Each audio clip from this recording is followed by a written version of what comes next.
if you were going to bring in Aristotle as a consultant today and inform him that you want to do great things, huge things, the first thing that he's going to tell you is that you must deliberately cultivate greatness of soul, otherwise known as magnanimity, or in Greek, megalopsychia. We hear about greatness of thumos. This is Aristotle's term for it. Greatness of soul. So in the Anglophone world, those preparing for leadership used to be formed in this. They used to be trained in it until it became almost instinct. And this happened in several ways, but especially through the stories of our respective nations' great founders and heroes, notably through classic texts like Julius Caesar's Gallic War commentaries or the biographies of Plutarch's Lives, one of the most popular books in the American colonies in the 18th century, second only to the Bible among ancient works. It took a lot of greatness of soul to build the British Empire, and it took a lot to rebel from it successfully. So I want to talk about how to get more of it in a second here, but first, what really is it? Well, according to Aristotle, greatness of soul is not just a quality, like being disagreeable or extroverted. It is a virtue, which means it's not innate, but rather it is a habit that we can acquire. Greatness of soul has three main aspects. There is desiring great things, the greatest things, judging oneself to be worthy of them, and then being correct in that judgment. And all of those elements are important. So what are those greatest things which the magnanimous man desires? I want to start there. Well, Aristotle says that it is honor, because honor is the greatest of the external goods, a fact which used to be obvious to people. Aristotle goes on, though, to say that the great-souled man will throw away his life on the grounds that life itself is not worth living at just any cost. And when he does this, it's probably going to be for honor. Honor is powerful. That's why Julius Caesar crossed the Rubicon. His honor, his dignity, he said to his Roman opponents, was worth more to him than life itself. Honor can make you get back up after being shot in the ear, almost in the head, to urge your troops forward in the fight. But it's not just honor that the great-souled man desires. That would make him merely ambitious. In the classical Greek sense, ambition is just literally the love of honor, philotimia, which is not bad, but it's incomplete. The great-souled man cares even more about deserving it. He desires to forge himself into the sort of person that is worthy of honor. And in fact, true magnanimity assumes the presence of all the other virtues. And this is exactly why such a person may judge the highest honors that he sees on offer, like political office or fame or even billions of dollars, to be beneath his true worth. Honors are corruptible. They can be cheapened, turned into mere status. Imagine a young Julius Caesar dreaming of one day winning a Presidential Medal of Freedom from the previous administration. So if your state's honors are not taken seriously, how are you going to attract the great of soul to your greatest challenges?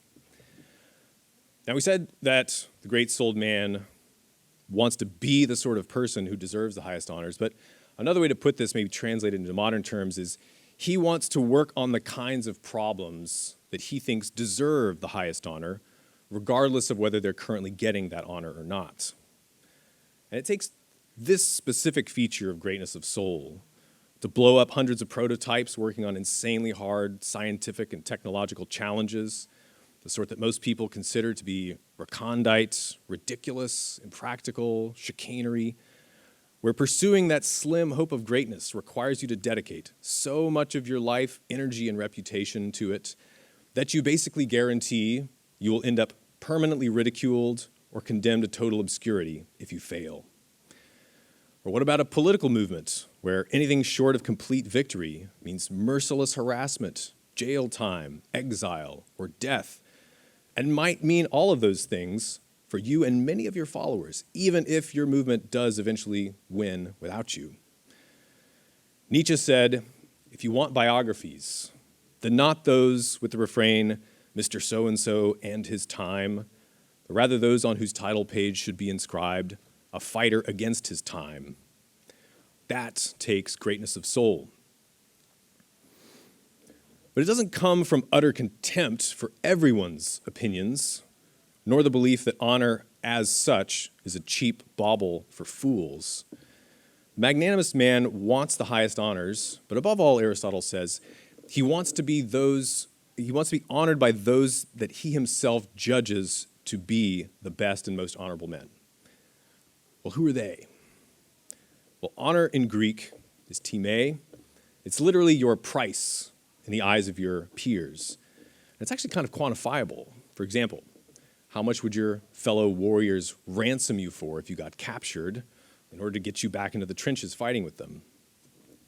In this classical concrete sense, and you could even call it the anthropological sense, honor is something conferred by a particular, generally exclusive community who recognizes your value and your contributions. You could call it an honor group. Think of the traditions of Sandhurst, Eton, Winchester in Britain. Think of the Yale men, the early days of the U.S. intelligence services. Don't think too hard about them. Those bygone days. Think about the American naval aristocracy at Forges Annapolis. Think of what we lost. Educational institutions like this, when they function well, can become a place where a magnanimous man can develop his taste for high-quality honor. And they also form a peer group that he may eventually look to for the truest judges of his worth. But smaller honor groups also, you might call them honor gangs, can develop within institutions or companies, art scenes, industry sectors, and they can have a similar effect. So one solution to revive greatness of soul would be to bring all of these things back, to cultivate them deliberately. That's not easy to do in our day. For example, in all traditional societies, the criteria of honor are heavily gendered: courage for men, modesty for women, and so on. Honor was largely determined by peers of your own sex. Why are none of our elite military service academies in this country single sex or even sex segregated? It's not even an option. What a fascinating experiment we've been running since the 1970s. The second key element of magnanimity is a functioning sense of the divine. In the Iliad, Achilles himself asks, "What need have I of the honor of the Greeks? For I know I am honored by the judgment of Zeus." The great-souled man perceives that God is honorable even if he is held in contempt by tyrants or corrupt oligarchies. And likewise, he knows the true worth of a man. A third ingredient relates to the subject of this panel. Greatness of soul is the quintessential heroic virtue. But there's a key emotion that drives heroism, which most people overlook. Aristotle calls it zelos, or zelos. It's often translated as emulation, but I prefer the direct English etymological descendant of zelos, which is zeal, as a matter of fact.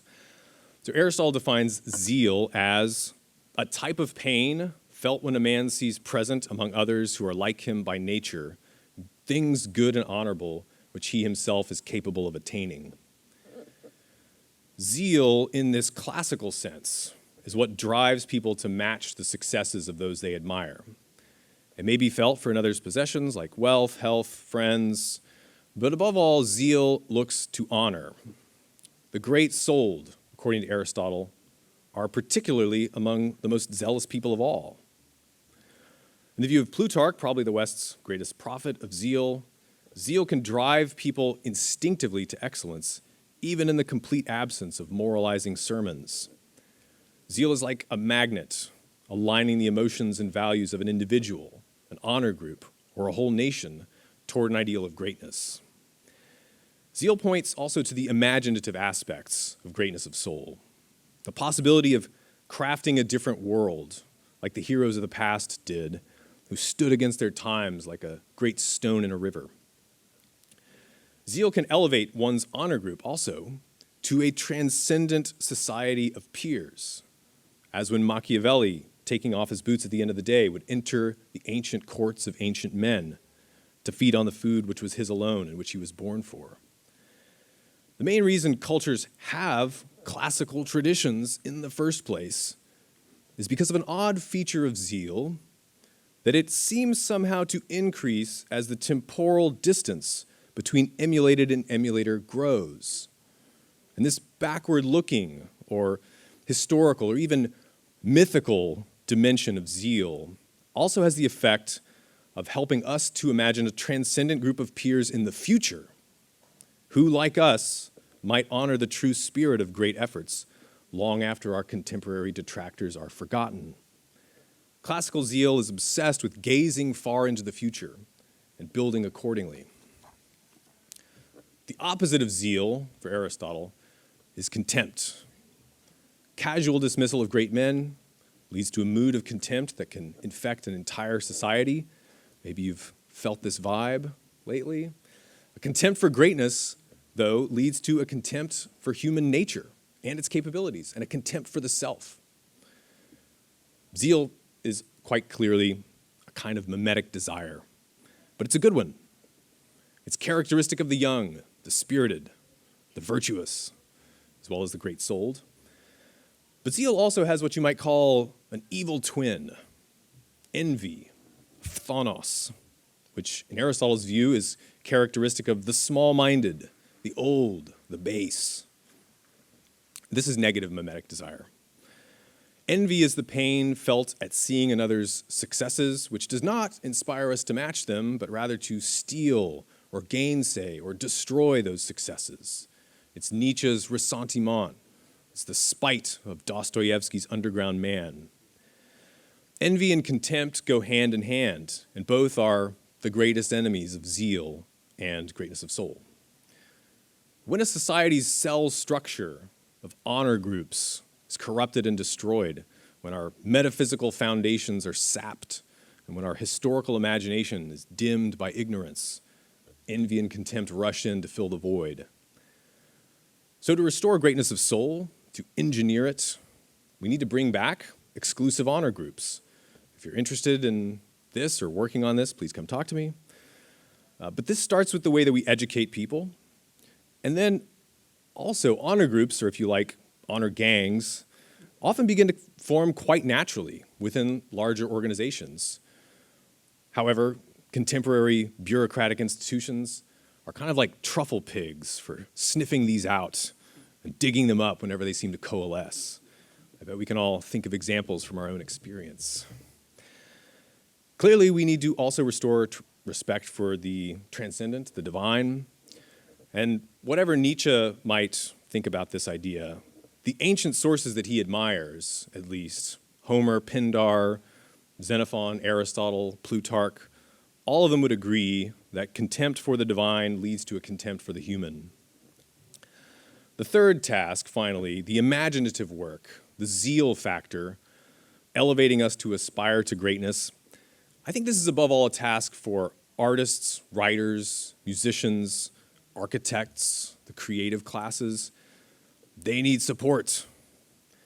The main function of poets, sculptors, and painters, from the very time that they emerge in the historical record, is to represent the greatest, most genuinely inspirational stories, which challenge current and coming generations to match and to outdo. But we need to demand also the kinds of artists who hold themselves to that high standard of magnanimity, of superhuman dedication to their craft, and to the truth, for the great-souled are truthful. What would he lie for, to whom nothing is great? It seems to me, however, that restoring greatness of soul is bigger than an organizational or a political problem, that this is a burden we all have to shoulder. And how do you do it? Study the lives of the kinds of people you want to see more of in the world. Intensify that personal pain of zeal, and then light the beacon fire for the rest of us. Thank you.